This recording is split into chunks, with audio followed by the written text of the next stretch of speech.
বন্ধুরা, আমি চা আর টপ গোল্ড আর একটা বেকারির বিস্কুট নিয়ে চলে এলাম। তো আমিও চাটা খাবো।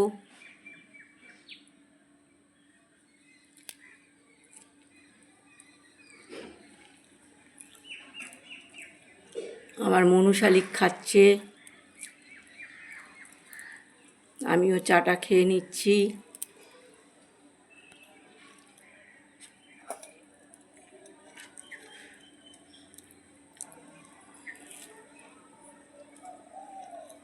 খুব রোদ্দুর বন্ধুরা, ছাদে একদম বসা যাচ্ছে না। এবার চাটা খেয়ে নেব।